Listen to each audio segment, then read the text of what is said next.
Halo teman-teman, jumpa kembali dengan saya di Bunda Yulia Channel. Di video kali ini saya akan membuat resep yang enak sekali. Ini ayam teriyaki ala-ala Hokben, dan ini rasanya 100% mirip dan gurih banget. Yuk kita langsung simak videonya.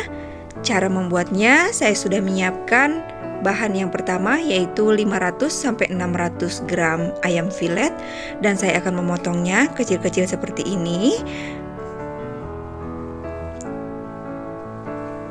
Nah, seperti ini sudah selesai saya potong-potong.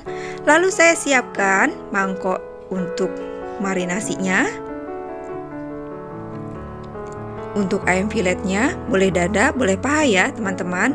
Dan ini saya sudah menyiapkan bahan-bahan untuk marinasinya seperti ini. Nanti saya akan tuliskan di kolom deskripsi, silahkan teman-teman cek. Dan dari bahan-bahan ini akan membuat ayam menjadi sangat enak sekali dan harumnya seperti ayam yang ada di Hokka Bento.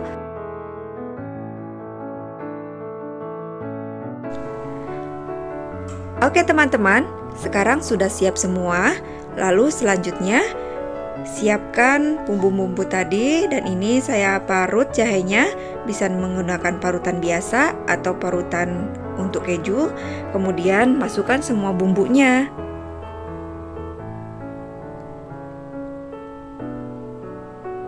Kecap asin, minyak wijen, bawang putih cincang, lada, kemudian gula garam, lalu aduk sampai betul-betul merata. Nah, ini akan tercium wangi sekali, perpaduan antara jahe, kemudian bawang putih, dan minyak wijen. Dan setelah ini akan saya simpan di dalam kulkas kurang lebih 30 menit. Dan sambil menunggu, saya siapkan bawang bombaynya. Saya akan iris tipis bawang bombay. Untuk jumlah bawang bombaynya, ini tergantung selera teman-teman ya. Boleh pakai atau boleh tidak, atau boleh diperbanyak. Dan ini sudah 30 menit. Lalu saya keluarkan dari kulkas dan masukkan kurang lebih 1-2 sendok makan minyak goreng, lalu panaskan. Setelah minyaknya panas, lalu masukkan ayamnya. Ini terlihat sudah meresap. Dan siap dimasak dengan api sedang. Jangan lupa untuk mengaduknya agar tidak gosong dan bumbunya merata. Lalu teman-teman juga boleh menambahkan kurang lebih 2 sendok makan air. Dan biarkan sampai mendidih matang seperti ini. Lalu masukkan bawang bombaynya.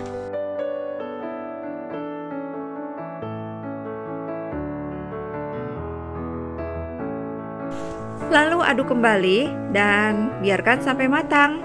Untuk teman-teman yang suka setengah matang bawang bombaynya, boleh di stop sampai setengah matang saja.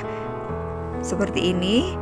Tapi saya akan biarkan sampai betul-betul matang karena anak saya tidak suka kalau kurang matang. Lalu masukkan tepung maizena yang sudah dicairkan dan kemudian aduk kembali. Dan ini sudah selesai. Lalu saya akan menyiapkan untuk toppingnya. Ada cabai, kemudian wijen yang sudah saya sangrai, kemudian daun bawang. Jika teman-teman suka pedas, boleh diganti cabai merahnya dengan cabai rawit. Lalu siapkan nasi dan masukkan ayam ke atasnya. Seperti ini. Lalu masukkan toppingnya, daun bawang, cabai, dan wijen. Wah, ini enak sekali teman-teman. Silakan teman-teman mencobanya di rumah, dan ini 100% mirip sekali dengan yang ada di Hokben. Dan untuk rice bowl seperti ini bisa dijadikan untuk ide jualan teman-teman. Sebentar lagi bulan Ramadan, tentunya ini sangat enak sekali dinikmati ketika berbuka puasa, ataupun jika tidak sedang berpuasa. Ini cocok sekali jika untuk bekal anak sekolah ataupun untuk bekerja. Terima kasih sudah menonton sampai habis. Jangan lupa untuk like, comment, share, dan subscribe. Terima kasih.